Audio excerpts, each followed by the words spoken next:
Atau Padang punya peluang ini bangun gedung pencakar langit gitu? Sebenarnya tidak ada masalah, Pak. Asal kita lakukan analisis atau perhitungan yang betul-betul tepat untuk struktur yang akan kita buat. Ya, jadi perbedaan Padang sama Jakarta itu memang bukan di jalur gempa, itu kuncinya. Kalau di Sumatera Barat atau di Sumatera ini dia ada jalur gempa, Pak, dari Aceh sampai ke bawah itu. Dia ada jalur gempa yang memanjang gitu, sepanjang jalur Sumatera itu. Nah, tapi untuk Kota Padang, seperti halnya bangunan 9 lantai yang ada, itu bangunan Bumi Minang sama Sukafajar itu nggak roboh, Pak, tapi rusak. Dan setelah kita teliti, itu rusaknya karena kesalahan konstruksi. Ada sedikit juga kesalahan desain. Bukannya tidak boleh kita membangun gedung lebih dari 5 lantai. Nah, tapi harus melalui perhitungan struktur dan sesuai dengan standar bangunan tahan gempa. Nah, sekarang juga ada beberapa bangunan yang akan dibangun lagi 9 lantai. Gitu.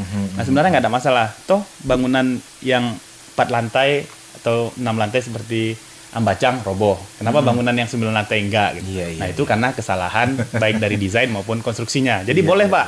Kalau kita bisa hitung strukturnya aman gempa, kita bikin 12, 15 lantai bisa. Tapi kita harus cek semuanya, mulai dari tanahnya sampai struktur atasnya. Berarti memang harus dicek semua dari awal. Harus harus melalui perhitungan. Harus punya dasar untuk itu. Oke, iya. Nah, kalau kita berbicara mengenai peta bencana gempa seperti yang dibilang Bang Fauzan tadi, mulai dari Aceh sampai katakanlah ke daerah Bengkulu kalau nggak salah itu ya. Sampai ke Lampung. Ke Lampung malah ya. Untuk kedepannya kalau dilihat dari segi geotekniknya itu Bang, apakah akan ada lagi prediksi-prediksi kedepannya gempa-gempa yang kemungkinan lebih besar, karena kemarin sudah 7,9 katanya. Betul, itu ya. Nah, kedepannya itu apakah ada lagi yang lebih kekuatannya, energinya yang keluar lebih dari itu gitu? Ya, sebenarnya prediksi-prediksi ini kan tidak selalu tepat dan tidak selalu benar yang diprediksi. Yang 7,9 atau 7,6 yang 30 September kemarin ini kan sebenarnya tidak diprediksi terjadi di situ. Nah, sekarang yang sedang diprediksi itu justru yang di bawah Mentawai, lagi di daerah subduction itu ya. Nah, itu skalanya 8,5 prediksinya. Dan itu yang kita takutkan bukan gempanya, karena dia begitu jauh dari Padang. Mungkin kekuatan gempanya hampir sama dengan yang atau lebih kurang sedikit dari yang kemarin, tetapi tsunami-nya yang berbahaya. Nah, dengan gempa yang skala 8,5 itu juga bangunan yang kalau tetap aja kondisi bangunan yang ada di Padang ini dibangun seperti yang sebelumnya, tentu korban juga akan lebih kurang sama juga akibat gempanya. Ditambah lagi kerusakan yang terjadi akibat tsunami, tentu akan berlipat-lipat. Nah, itu yang sedang diprediksi di Padang. Nah, memang Padang ini sedang jadi perhatian sekarang, gempa dan tsunami. Tapi tetap gempa itu tidak bisa diprediksi datangnya ya Pak? Tetap tidak prediksi datangnya, tetapi secara ilmu kita memang masih diragukan bahwa gempa yang kemarin itu adalah urutan gempa yang datangnya dalam 200 tahunan. Yang datang 200 tahunan itu sebenarnya ya, dari segi geologi belum datang dari segi pengukurannya. Karena lokasinya berbeda dengan lokasi yang kemarin. Yang 200 tahun sebelumnya harusnya itu. Ya, yang 200 tahunan itu terjadi di Mentawai situ. Bukan di pusatnya, bukan di dekat Pariaman kemarin. Begitu. Berarti yang 200 tahun sejarah dan 200 tahun itu di Mentawai itu sebenarnya. Dan memang di sepanjang jalur Sumatera ini, mulai dari utara sampai selatan, mulai dari Aceh ke Lampung, itu yang belum terjadi itu di Padang. Ada istilah namanya seismic gap ya. Itu yang belum terjadi. Yang di Padang nih, yang di Aceh sudah, Nias sudah, Liwa sudah, Bengkulu sudah. Nah, di Padang ini belum lagi. Oke. Iya, baik. Ya, ke Bang Fauzan ini. Iya, Pak. Kalau beberapa waktu yang lalu pada acara talkshow yang sama ini sama Pak Rida kalau nggak salah, kita sempat berbincang ini.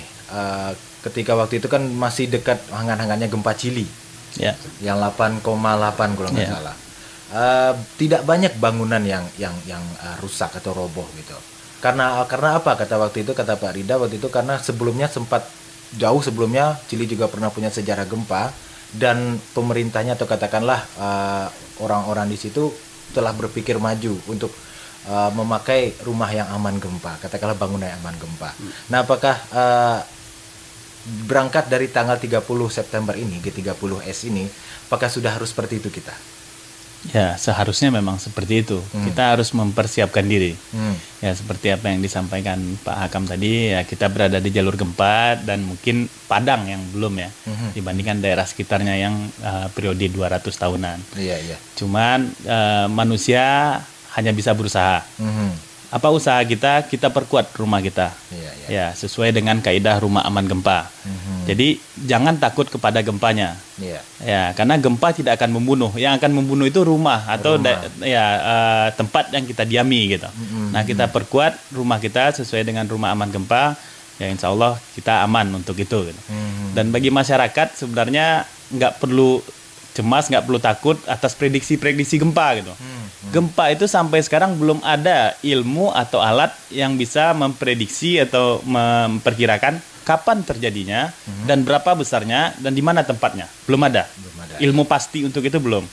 Tetapi mereka hanya bisa memprediksi. Misalkan 200 tahunan. Ya. 200 tahun itu belum tentu pas 200, Pak. Bisa lebih, bisa kurang. 250 itu masih bisa dikatakan 200. Ya, kita nggak tahu. Siapa tahu 50 tahun lagi kita udah meninggal baru akan terjadi gitu. Jadi kita sebagai manusia hanya bisa berusaha perkuat rumah dan jalankan aktivitas seperti biasa. Jadi tidak ada masalah. Tidak ada masalah. Untuk itu.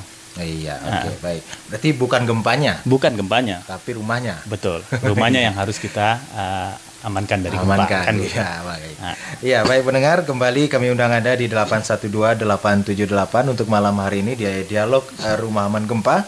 Mungkin ada pertanyaan yang ingin Anda tanyakan kepada dua orang narasumber kita pada malam hari ini. Yang pertama yaitu Bung atau Bang Dr. Abdul Hakam, beliau adalah ahli geoteknik. Juga ada Dr. Fauzan, beliau juga pakar konstruksi. Jadi mungkin bagi Anda yang ingin bertanya mengenai katakanlah konstruksi bangunan yang aman gempa, bagaimana sebaiknya menjadi atau membuat rumah aman gempa itu, Anda bisa langsung di 812-878 pada malam hari ini, atau melalui SMS di 0751786195.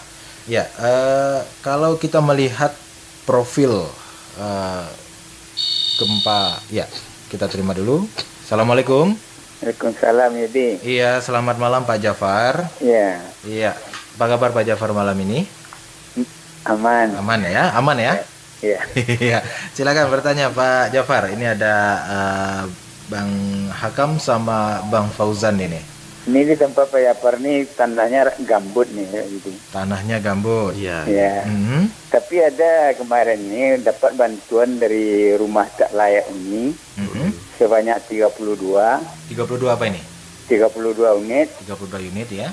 Jadi yang satu cuma yang roboh. Iya. Ya pakai semi permanen rumah tuh bikin 6x6 besarnya. Cuma satu yang roboh cuma. Termasuk rumah Pak Jafar satu masih baik. Ya. Tanahnya gambut tuh, bagaimana tuh caranya?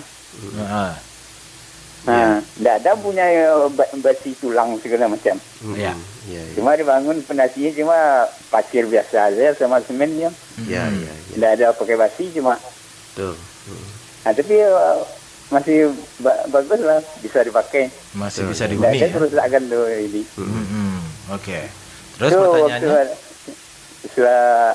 Sebelum gempa datang tuh dibangun. Sebelum gempa. Pas setelah gempa cuma satu yang roboh? Satu yang roboh cuma. Oke. Tanah gambut tuh. Tanah gambut. Jadi kalau kira tanah gambut seperti pancang Dirawang tuh. Jadi seolah-olah waktu gempa tiba itu kan digoyang tuh, jadi pancangnya condong sana, jadi baik lagi. Itu ngikut gerakan itu sepertinya. Pikiran kita. Iya. Bagaimana itu caranya tuh? Oke, baik. Terima kasih. Bagaimana analisanya ya? Iya, baik Pak Jafar. Terima kasih.